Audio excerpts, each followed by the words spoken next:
All right, so we just finished our What Makes News in a changing media environment session here at American Farm Bureau, and Max, kind of recap some of the highlights you think that we had and questions that came in from the audience. You asked the wrong guy. I digressed, I think, a little too much just to talking about media relations. And, I guess I was encouraged that folks are taking a real interest. And obviously, the news business is changing so dramatically, so quickly.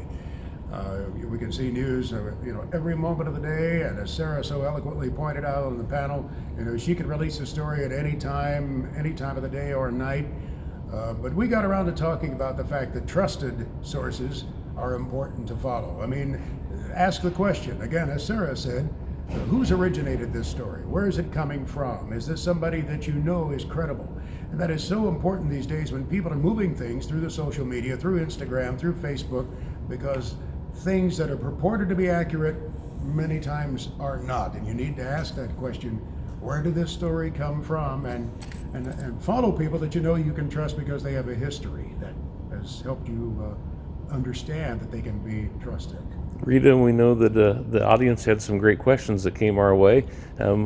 Just interesting to get their perspective and also to want to hear some perspective then too. Absolutely, and I think I was most surprised by the question of how do you remain unbiased?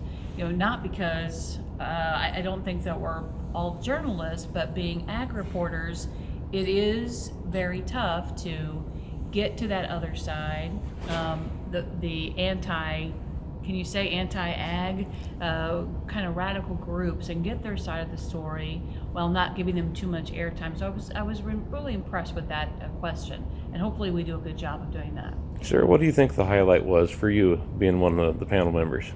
Well, the highlight, of course, is working with two fellow journalists here, and who I both respect very much. And, Tom, I think it's always good to be able to talk to farmers and ranchers about how they can do a better job with their own outreach, because that seemed to me to be a lot of what they were asking about.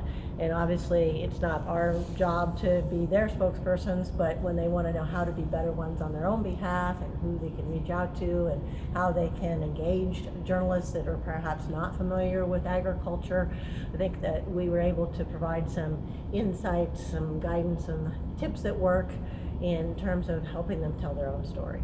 Thank you guys for the time. I think it was a great panel and all the great feedback. Thank you, Appreciate Tom. the opportunity.